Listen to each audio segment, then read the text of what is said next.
Questo test drive sarà un po' diverso dal solito perché oggi vi faccio diventare me. Ho infatti qui con me le chiavi della nuova Peugeot 508 PSE, vi spiegherò un po' questa vettura, ve la faccio vedere un po' nel suo frontale cattivissimo, a breve saliremo a bordo per guidarla come si deve, ma iniziamo un attimo dall'estetica della station wagon del brand del leone francese, perché abbiamo questo bellissimo grigio Selenium a contrasto con le appendici in basso, questo convogliatore del paraurti in verde criptonite insieme alle tre fasce del logo PSE sempre in verde criptonite a contrasto ancora una volta col nero del logo brunito 508 e di questa bellissima griglia che nasconde il radar notturno e anche la telecamera anteriore di parcheggio con questi elementi tridimensionali quasi a graffio in nero, in plastica nera. La macchina ovviamente è cattivissima, abbiamo i Peugeot Full LED Technology con la zanna nella parte bassa, ma girando un po' intorno a questa vettura, le cui dimensioni rimangono invariate rispetto ad una 508 normale, altezza a parte, notiamo ancora una volta quanto l'auto sia piantata a terra, non troppo di più rispetto ad una normale 508, perché nell'anteriore l'auto è stata ribassata di 1 centimetro, nel posteriore di un solo millimetro, quindi l'auto, se vogliamo, parte già come un'auto dall'impostazione piuttosto sportiva. Sempre stando qui nel posteriore vi faccio vedere un altro badge PSE, i cerchi da 20 pollici con dei bei dischi freno importanti e inoltre abbiamo un piccolo flap, come vedete, nella parte finale della minigonna, condiviso anche con il posteriore, e ce n'è uno anche nell'anteriore, quindi tanta ma tanta aerodinamica, e come sappiamo l'aerodinamica è importantissima per le vetture elettriche ma anche le vetture ibride, perché questa, guardate un po', è una plug-in hybrid, quindi una ibrida alla spina con anche dei cerchi da venti che hanno un design bello pieno. Non fatevi ingannare da queste 5 razze, perché come vedete qui abbiamo tutta una superficie piena che ne migliora appunto la resistenza all'aria. Arrivate nel posteriore, dove troviamo anche il logo degli amici di Euromotor che ci stanno permettendo di guidarla per voi oggi, vediamo cos'altro. Vi ho parlato di questo piccolo flap, abbiamo un bello splitter in nero lucido a contrasto col grigio Selenium di questa vernice, di questa vettura, tra l'altro configurabile anche in nero e in bianco come costo extra rispetto alla macchina, ma anche i terminali di scarico in nero, terminali veri. Qui sotto il baule mi vergogno un po' perché abbiamo tutta la nostra attrezzatura, ma non ve lo apro. Abbiamo una capacità di carico di 530 litri, un baule molto ben sfruttabile, ovviamente una grossa station, e inoltre tutta quanta una fascia che va ad unire i gruppi ottici posteriori. Vediamo se si accendono. Abbiamo gli indicatori e l'hazard. Vedete un po', i graffi si accendono con questa danza. E direi che è arrivato il momento quindi di salire a bordo. Tra l'altro, guardate un po', abbiamo il tetto apribile, ma ho deciso principalmente di fare un test POV per questa vettura perché secondo me ha un'impostazione di guida piuttosto sportiva. Notate tra l'altro gli sportelli, tutti e 4 gli sportelli senza cornici, da vera auto appunto cattiva ed incattivita, ma siamo finalmente a bordo della Peugeot 508 PSE. PSE vuol dire Peugeot Sport Engineering. In un altro video Bart vi spiegherà cosa vuol dire questo a livello proprio di concetto di sportività per Peugeot, quindi non mi dilungherò troppo. Innanzitutto mi metto la cintura perché una volta calatomi in questo abitacolo vi voglio mostrare un po' tutta la sua impostazione. Abbiamo il display dell'infotainment, magari accendiamo la vettura intanto così possiamo anche un minimo rinfrescarci con l'aria condizionata. Un display dell'infotainment da 10 pollici di diagonale, touchscreen, ma non solo, controllabile anche da questa tastiera a pianoforte. In questo video qui in alto nelle schede, tra l'altro, vi abbiamo portato qualche tempo fa in un focus infotainment video appunto di questa vettura. Non solo, qui davanti invece abbiamo il Peugeot iCockpit, una strumentazione completamente digitale, quasi un head-up display rialzato, quindi non proiettato sull'asfalto ma sopra la corona del volante, regolabile in altezza e profondità manualmente, che ci mostra appunto tutte le informazioni in una diagonale da 12,3 pollici. Configurazioni controllabili da questi rotori qui sul volante, possiamo avere diverse visualizzazioni delle schermate, minimo, personale, navigazione, guida, strumentazione o energia. Attualmente siamo su energia, ci mostra la fase di power, quindi l'utilizzo del motore, la fase eco in cui stiamo guidando in maniera ecologica ed economica e la fase di charge quando in frenata e in decelerazione, utilizzando soprattutto la modalità B di questo cambio, andiamo a ricaricare il pacco batterie, ma lo vedremo a breve. Prima di partire focalizziamoci un altro po' sull'estetica di questo abitacolo, ma anche sulla sua qualità che è importantissima, perché abbiamo volante in pelle traforata con 2 mini cornici in alluminio, cuciture a contrasto in verde criptonite e anche i 3 graffi di PSE, sempre in verde criptonite. Un volante piccolo, ne parleremo a breve delle sensazioni che dona alla guida, con dietro i pedal del cambio automatico EAT8, controllabile quindi in manuale dietro il volante e anche nelle varie selezioni da questo classico selettore al centro del tunnel. I materiali scelti secondo me sono molto buoni, ovviamente in linea con il prezzo di questa vettura. Abbiamo plastiche morbide nella parte alta della plancia, delle bocchette che danno una bella orizzontalità alla plancia stessa con una superficie in alluminio e anche un bel effetto radica nella parte centrale, gloss black che purtroppo tanto bello quanto pieno di ditate e polvere se l'auto non la curiamo troppo, quindi curatela mi raccomando. E qui sui pannelli porta troviamo altre plastiche morbide nella parte alta, nella parte media abbiamo la pelle con le cuciture a contrasto verde criptonite e argento e anche tutto quanto il pannello di controllo per gli specchietti e i finestrini, altra radica e lo speaker di questo impianto audio molto buono, l'abbiamo provato in viaggio. È poco realistico farvelo sentire attraverso un microfono, quindi vi invito a provare un'auto del genere perché secondo me l'impianto focal del gruppo scelto dal gruppo PSA è veramente ottimo. Cos'altro dirvi dell'estetica? Un bel tunnel centrale con tanti vani, 12 volt, qui sotto temo non si veda da qui, però abbiamo una presa USB per collegare lo smartphone e utilizzare Android Auto ed Apple CarPlay e qui pulsanti interessanti che, ve lo dico francamente, mi fanno venire voglia di mettere in drive, cosa che farò adesso, e partire per guidare quest'auto insieme a voi. Ho tra l'altro settato il mio sedile in una posizione confortevole che mi permette di avere sì una bella sensazione sportiva e sicura della strada, ma al contempo comoda perché abbiamo fianchetti in pelle, parte centrale in alcantara e tante belle cuciture.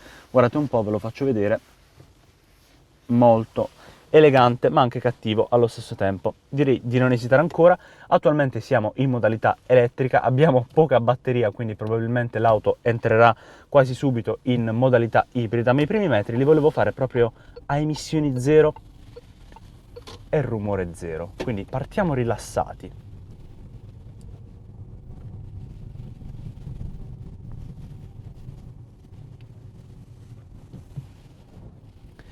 Un'auto interessante perché vi ho fatto vedere la sua impostazione sportiva estetica, se vogliamo è una cruiser questa, non tanto un'auto che vuole essere ingarellata in un track day o sulle autobahn dove non abbiamo il limite di 130 km/h, perché sì, è capace di avere delle ottime prestazioni, ma sicuramente tutto ciò è dato non tanto dal motore 1600 PureTech benzina che ha pur sempre 200 cavalli, quanto dalla combo con i motori elettrici. Visibilità di quest'auto, la prima cosa che ho notato nei primissimi metri alla guida. Chiaramente un'impostazione sportiva dà una visibilità sportiva perché abbiamo un montante abbastanza presente anteriormente, il montante centrale anche, per fortuna abbiamo il sistema Bliss, quindi il monitoraggio dell'angolo cieco negli specchietti.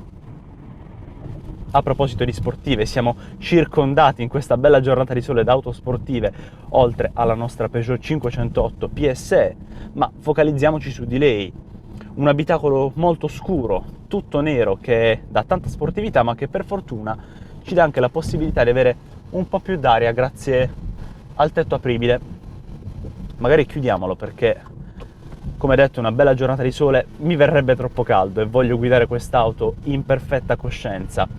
Vi dicevo, un'auto che è aiutata da 2 motori elettrici, uno sull'asse anteriore precisamente in combo con la trasmissione e uno su quello posteriore, che dona 4 ruote motrici complessivamente all'auto. Parliamo di circa 110 cavalli per ogni motore elettrico, potenza complessiva però di 360 cavalli per un totale di 520 Nm sprigionati da questo propulsore, che permettono alla vettura di compiere uno 0-100, pensate un po', in 5,2 secondi, veramente niente male per la stazza di un'auto che, ricordiamolo, è plug-in hybrid e quindi porta con sé un pacco batterie dal peso non indifferente se comparato col peso di una normale Peugeot 508 Station Wagon. Pacco batterie da 11,8 kWh. Non vi dirò nulla sui tempi di ricarica di questo pacco batterie perché ci penserà il buon Bart nel suo focus sull'elettrico, ma io voglio focalizzarmi sull'esperienza di guida di quest'auto.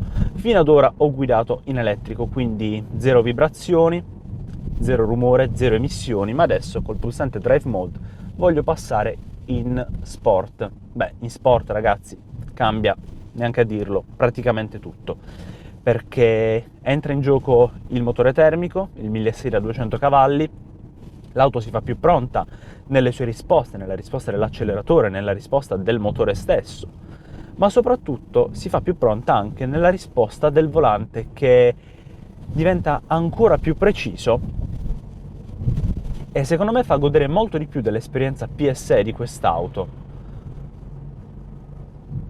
Parlavamo di visibilità poco fa, vi ho detto che nell'anteriore, certo, è da sportiva con questo montante, abbiamo tra l'altro il parabrezza riscaldato.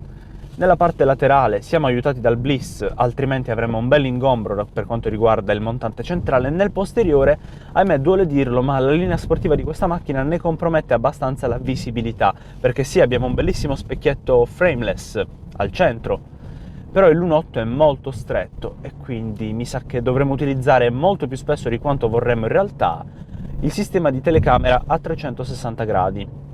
Ma mi faccio un po' distanziare, un po' di sicurezza dal furgoncino davanti a me, perché sono pur sempre in modalità sport e voglio provare un po' l'accelerazione di questa vettura.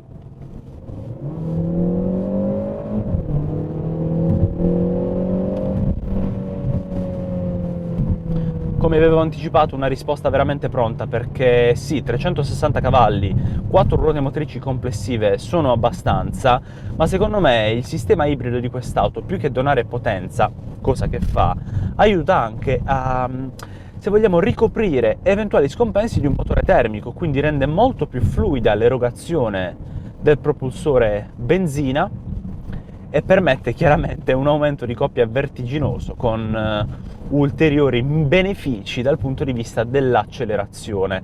Un'auto che ha una ripresa niente male, pensate un po', 80-120 km/h in situazioni di sicurezza li copre in 3 secondi puliti, quindi parliamo pur sempre sì di una cruiser, sì di una Gran Turismo da autobahn, ma comunque di un'auto che fa godere di delle ottime emozioni.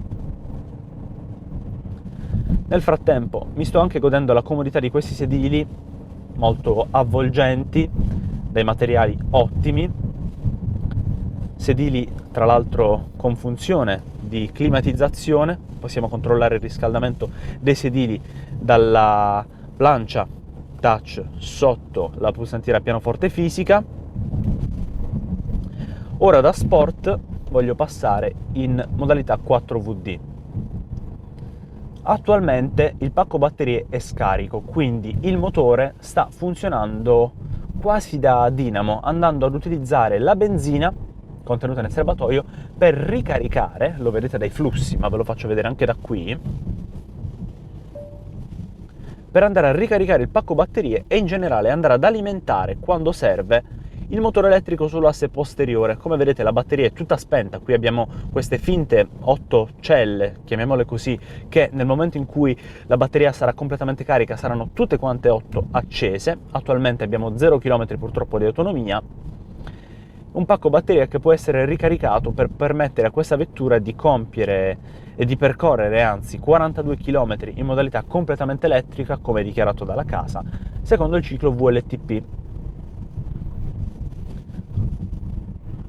Tra l'altro sono contento del percorso che ho scelto perché mi dà l'opportunità di mostrarvi tante fasi diverse di guida di questa vettura, quindi una fase in un percorso più cittadino, un minimo di traffico che purtroppo per fortuna non guasta mai e quindi ci permette anche di saggiare le capacità insonorizzate di questo abitacolo, perché ci isola dal mondo esterno dell'ora di punta, e devo dire che è un'insonorizzazione molto buona. Attualmente abbiamo preso anche qualche sconnessione che mi permette anche di parlarvi un po' della capacità di assorbimento di questo assetto, che sì, è più rigido indubbiamente rispetto ad una 508 station wagon standard, però ricordatevi pur sempre che è un'auto da viaggio e quindi non è un assetto spezzaschiena tutto votato alla vita da pista, quanto piuttosto un qualcosa che permette di avere maggiore stabilità grazie anche alle barre antirollio e quindi una miglior dinamica generale della vettura, tutto però mantenendo un buon comfort per chi guida e anche per i passeggeri. A proposito di passeggeri, oggi non è con me il mio gemello nella seduta posteriore, però ieri sera mi sono fatto un giro da passeggero nella 508 Station Wagon e vi dico che dietro, per quanto l'auto abbia una linea del tetto molto spiovente e che la fa sembrare fin troppo sportiva, avevo tutto lo spazio di cui necessitassi, con delle buone superfici, dei buoni materiali scelti esattamente come nell'anteriore, quindi stesso livello di cura, ma tutto sommato un tunnel centrale abbastanza basso, delle bocchette del clima e anche due prese USB-A per collegare lo smartphone e ricaricarlo, quindi la giusta dose di comfort anche per chi siede dietro.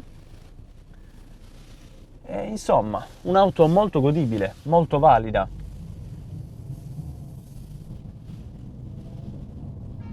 Adesso dalla modalità 4WD non torniamo su Sport, andiamo su Hybrid. Quest'auto, ve lo dico, non può mai viaggiare unicamente col suo motore termico, perché abbiamo, come detto, motore da 110 cavalli, anzi diciamo un motore in kilowatt equivalente di 110 cavalli totalmente elettrico sull'asse posteriore. In questo grafico qui, ma anche in questo, possiamo vedere come all'altezza dell'asse anteriore abbiamo un altro motore elettrico, quindi l'auto è sempre assistita nella coppia, nella risposta e anche nei consumi e nelle emissioni da un'elettrificazione del powertrain. Quando può, ovviamente la vettura va in modalità elettrica, sicuramente sotto i 60 km/h, e quindi permette di viaggiare sempre in questo bellissimo comfort. Una delle caratteristiche principali di comfort delle auto elettriche ibride è sicuramente il fatto di poter guidare senza rumore e senza vibrazioni, che sono un elemento che raramente viene considerato in un'auto di questo tipo.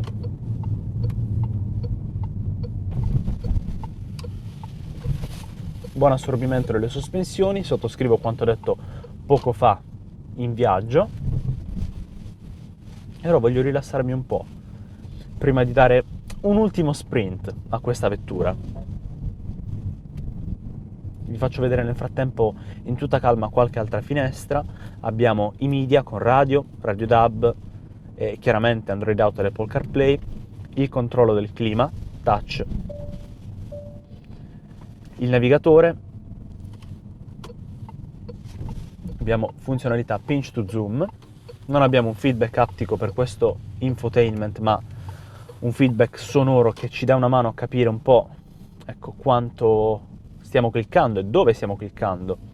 E poi impostazioni della vettura, telefono, le app e infine di nuovo la finestra dedicata ai flussi di ricarica.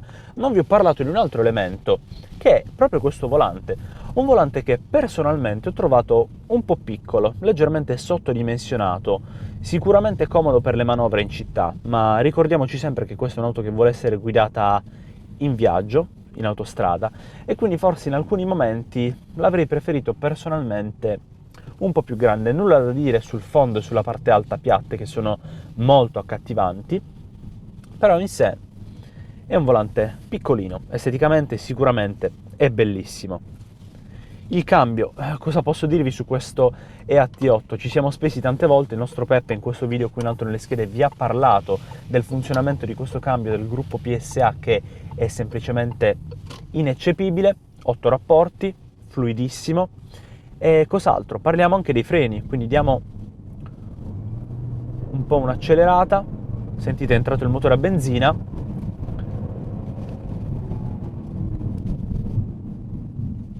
Chiaramente non ho inchiodato, però volevo un po' provare insieme a voi il feedback di questo pedale che nella fase iniziale, ricordiamoci sempre, dona alla vettura la frenata rigenerativa, a maggior ragione in modalità V, che proveremo adesso. Attualmente siamo in una strada priva di traffico e disturbi, come potete notare, e quindi possiamo darci un po' a qualche test in tutta sicurezza. Non abbiamo neanche pedoni o ciclisti e possiamo provare, senza aver paura di essere magari tamponati, la frenata rigenerativa. Io non sto toccando il freno, l'auto decelera da solo, andando un po' a recuperare energia per il suo pacco batterie. Ma adesso bando alle ciance, perché vi ho parlato praticamente di tutto di questa vettura. Ci vediamo a brevissimo per un piccolo 0-100 per chiudere il video. Prima di salutarci e di terminare questo video, direi di fare un attimo inversione per saggiare un po' le capacità di accelerazione di questa vettura, quindi fare uno 0-100. Faccio un attimo manovra perché voglio approfittarne anche per mostrarvi la retrocamera nella sua definizione. Abbiamo telecamera 360, non solo retro ma anche nella parte anteriore. Vedete un po', griglie dinamiche anche qui. Usciamo. Dobbiamo mettere la giusta modalità, perché sì, potremmo preservare il pacco batterie avendo una riserva di energia, ma di quello appunto ve ne parlerà Bart. Io voglio innanzitutto spegnere l'aria condizionata. Da brake siamo passati in drive, non abbiamo praticamente batteria da utilizzare, quindi passiamo ovviamente in sport. Si è acceso il propulsore 1600, siamo in D1 tra l'altro, quindi possiamo utilizzare i pedal, e quindi direi che è il caso di provare un attimo l'accelerazione della Peugeot 508 PSE.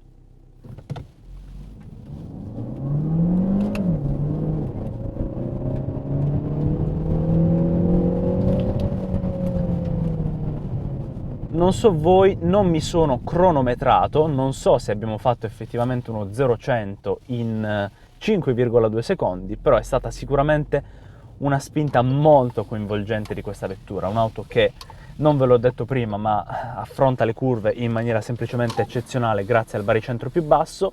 Ora faccio inversione perché è arrivato il momento di iniziare a tornare a casa, ma vi chiedo, commentate qui sotto con i vostri pensieri riguardo la Peugeot 508 PSE. Se questo test drive POV vi è piaciuto, lasciateci un like, potremo tornare a farne altri se il format vi piace. In tal caso iscrivetevi al nostro canale, cliccate sul campanello per ricevere le notifiche sui prossimi video e cos'altro. Seguiteci su tutte le nostre piattaforme social e non perdetevi l'articolo completo cercandoci con wedrive.tv.